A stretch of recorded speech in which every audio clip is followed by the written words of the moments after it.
Halo, selamat pagi, sore, siang, malam. Yang pertama saya ucapkan terima kasih kepada subscriber, entah menonton atau tidak. Ya, semoga saja tetap menonton ya dan gak bosen. Ini saya lagi makan yogurt. Well, bagi teman-teman yang mau bekerja ke Hong Kong, wajib tahu ya bahwa untuk menjadi PRTA di Hong Kong itu tidak hanya harus tahan banting, tapi juga tahan lapar.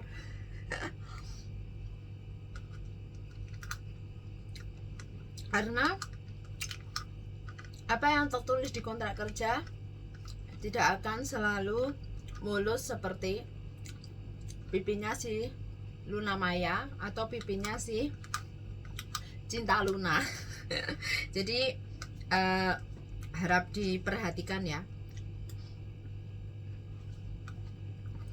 Ya, teman-teman lama di Facebook saya mulai mencari-cari Facebook saya karena nggak ada update ya dari page, karena saya nggak bisa masuk jadi admin, jadi ya mau pak ya.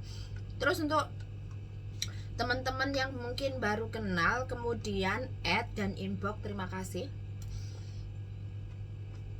Well, kali ini saya mau sharing tentang satu kasus ya. Sebenarnya sudah berulang kali untuk di-share tentang kasus seperti ini yang dulu kisaran tahun 2000 berapa ya? Ini sambil mau preparing masak ya teman-teman. Kisaran 2017 atau 18 kalau tidak salah. Salah satu dari teman kita rumahnya di tingtong sama si ID. Jadi dia dinaiki oleh petugas si ID. Tapi bukan karena si mbaknya ini mencuri, bukan karena si mbaknya ini melanggar kontrak kerja, bukan pula si mbaknya ini jualan online maupun offline, bukan ya. Beliau waktu itu bercerita bahwa satu reaksi yang overreaktif atau impulsif,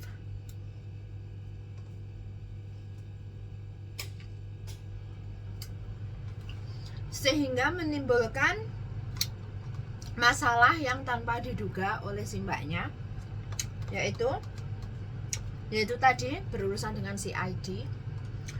Kejadiannya kalau nggak salah itu berada di, seingatku beliau di Mefu. Itu sesama anak Indonesia.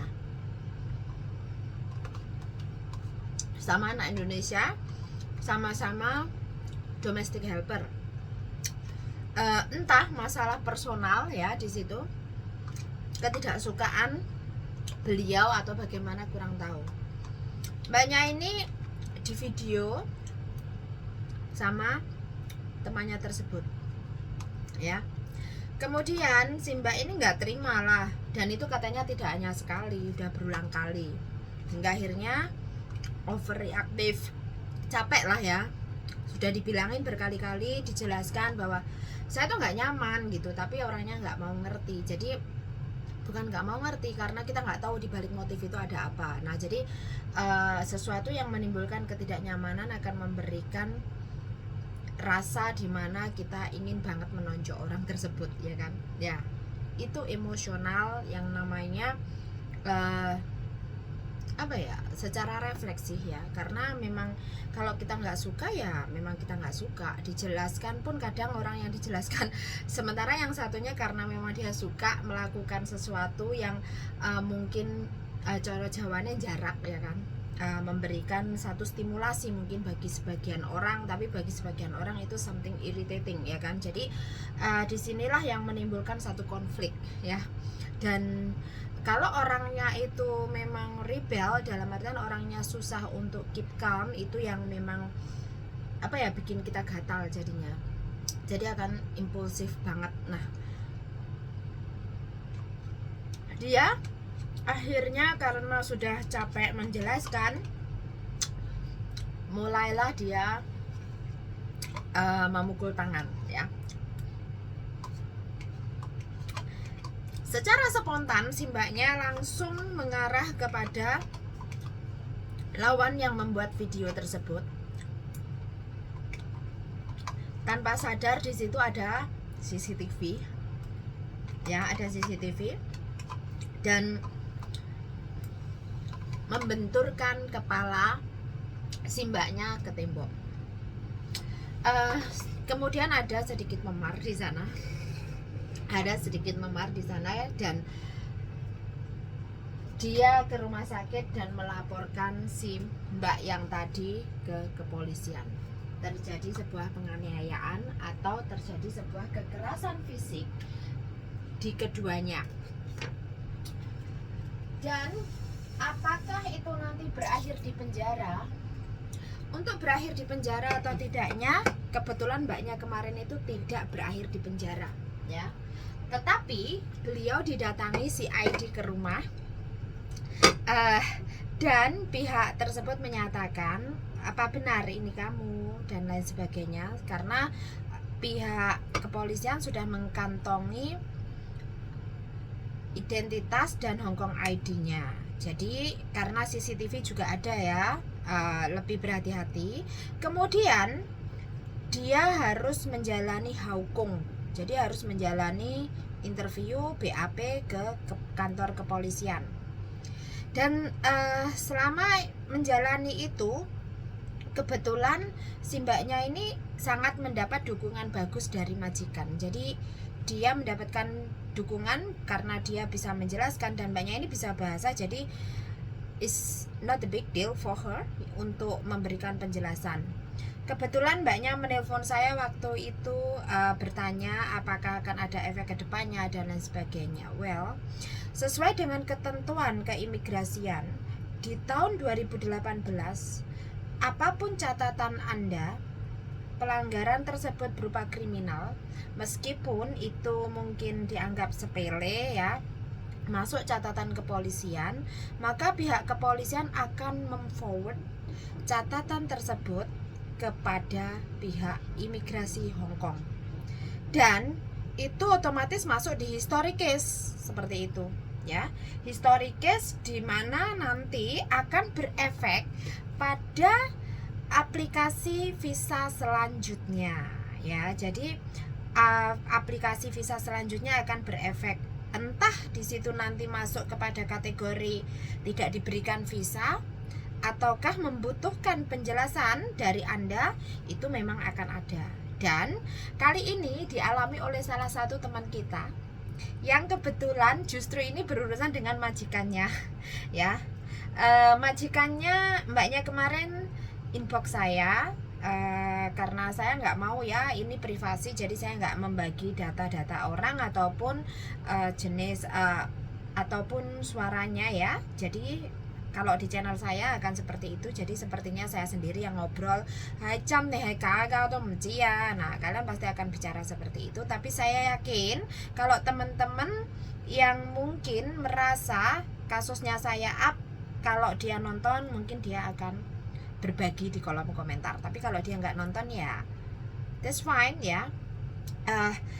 Akhirnya mbaknya ini, dimana dia merasa tidak nyaman dengan majikannya yang juga memvideo dia di saat dia ngepel sebenarnya. Tapi ya memang itu punya hak ya. Jadi setiap dari individu itu mempunyai tingkat dimana ketidaknyamanannya masing-masing ya, termasuk mbaknya, termasuk saya sendiri ya kan.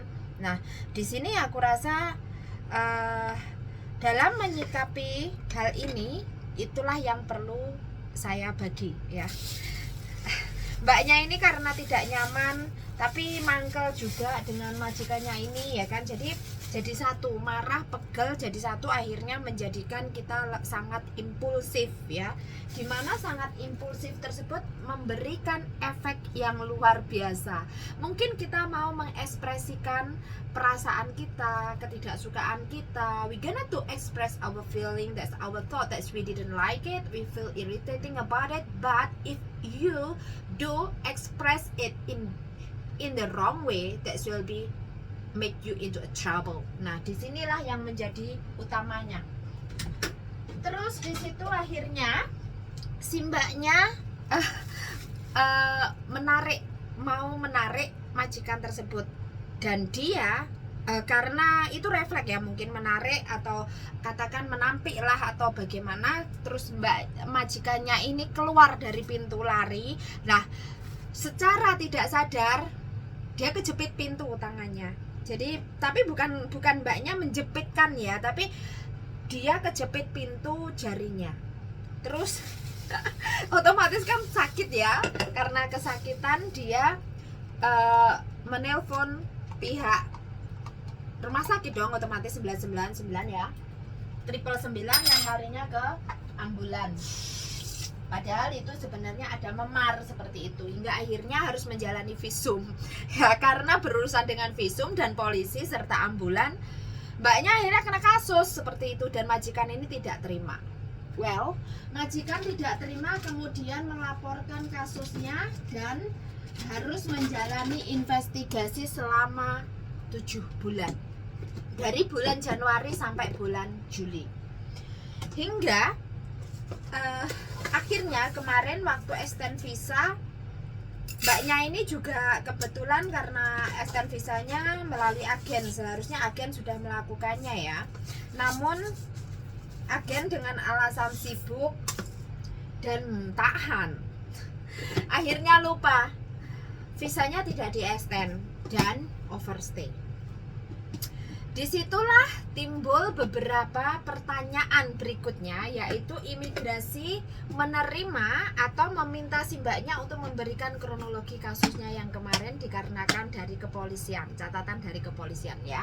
Meskipun dalam 7 bulan tersebut kasusnya sudah dinyatakan selesai atau dalam investigasi, dimana jika nanti ternyata investigasi masih berjalan, kalau ada penemuan bukti berikutnya, dia akan dipanggil lagi dan menjalani sidang. Dia memang tidak sidang ya, tapi catatan itu sudah masuk di keimigrasian gitu. Jadi itu menjadikan satu catatan tersendiri yang nanti juga akan mengefek, di mana efek bagi PRTA untuk aplikasi visa selanjutnya ya. Jadi harap diperhatikan, karena ini juga menjadi satu isu yang harus diperhatikan teman-teman juga.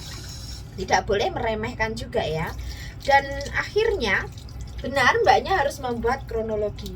Yang dia bingungkan adalah kronologi yang bagaimana.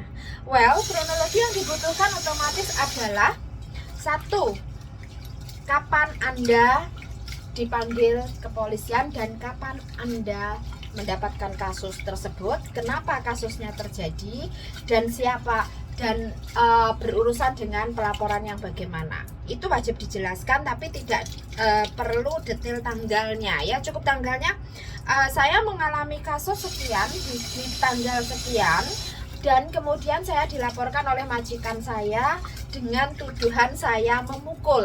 Setelah pada dasarnya saya tidak pernah memukul beliau, tetapi kejadian tersebut murni karena kecelakaan di mana dia keluar dari pintu dan terjepit pintu. Nah, itu yang memang harus ditulis ya. Dan selanjutnya, karena beliau melakukan pelaporan kepada kepolisian, secara legal saya harus menjalani investigasi, dan itu dibolehkan. Karena begini ya teman-teman, kepolisian itu boleh menerima kasus ya. Kepolisian itu boleh menerima kasus, dan kasus tersebut dilaporkan, kepolisian tidak boleh menolak laporan. Tetapi diproses sampai mana kasus Anda itu kembali lagi kepada investigasi dan jenis kasusnya. Jadi di Hongkong itu seperti itu, pelaporan itu boleh dan memang boleh dilaporkan, sama kita pun juga boleh melaporkan balik majikan kita. Namun pelaporan tersebut sejauh mana investigasinya, apakah harus dilanjutkan atau tidak, itu kembali lagi kepada investigasinya.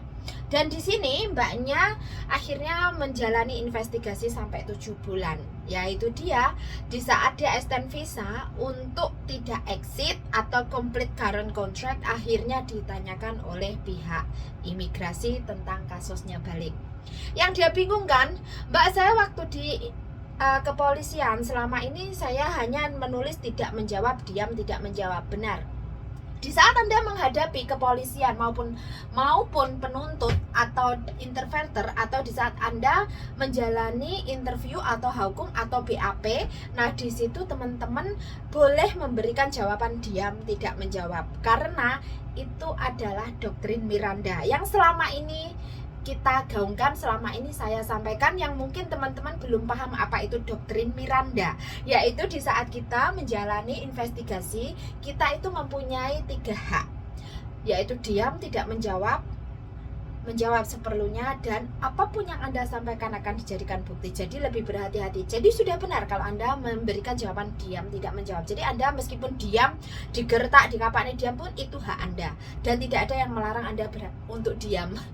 Jadi di sini akhirnya mbaknya bingung. Di sini saya menjawabnya diam, tidak menjawab, tapi kenapa saya di imigrasi harus menjelaskan kronologi? Itu 2 hal yang berbeda ya. Jadi imigrasi, sebenarnya data Anda di imigrasi itu sudah ada, tapi imigrasi ingin kembali mendengarkan penjelasan Anda atau ingin kembali membaca bagaimana sih sebenarnya, benar apa tidak nanti pernyataan Anda dengan yang di kepolisian itu benar enggak, Anda ini benar-benar melakukan apa tidak. Dan gunakan bahasa Inggris sesuai kemampuan Anda, tidak perlu sampai seformal apapun, tetapi tetap pada norma-norma bisa dibaca, bisa dipahami. Kalau memakai Google Translate itu akan takutnya nanti salah paham lagi dan tidak bisa dipahami, karena tidak melulu Google Translate itu bahasa Inggrisnya baik, benar, dan bisa dipahami ya. Jadi tidak diperlukan agensi untuk melakukan translate atau translator yang mana diperlukan seperti di yang legal atau apa di Hongkong tidak ada, tetapi requirement Anda harus menggunakan bahasa Inggris. Tapi bahasa Inggrisnya sesuai dengan kemampuan teman-teman. Jadi tidak dipaksakan harus grammarnya harus tepat dan penyampaiannya harus benar dan lain sebagainya, tidak. Tetapi dipastikan berbahasa Inggris dan Anda paham. Kalaupun nanti setelah Anda ternyata interview ketemu dengan officernya, itu Anda mungkin disuruh menjelaskan lagi pun tidak ada masalah. Entah kalau nanti dalam penjelasannya kalau memang teman-teman bisa berbahasa Kantonis ya lebih baik, tapi bahasa Kantonis mungkin ada beberapa istilah yang tidak tahu, Anda mix dengan bahasa Inggris pun officernya paham. Jadi di sini tidak perlu ketakutan kalau teman-teman berada di jalan yang benar. Tapi kalau teman-teman memang salah, ya harus mengakui salah, ngomong sorry, plead guilty, di mana mengakui kesalahan Anda. Tapi sekali lagi, stop impulsif. Yang seperti sudah saya sampaikan kepada teman-teman apa? Stay calm, stay firm, take action. Jadi observe, stay calm, stay firm, and take action. Jadi di sini yang perlu diperhatikan oleh teman-teman untuk menghadapi masalah-masalah seperti ini, jangan overreaktif, jangan impulsif, karena reckless act will make you into a trouble.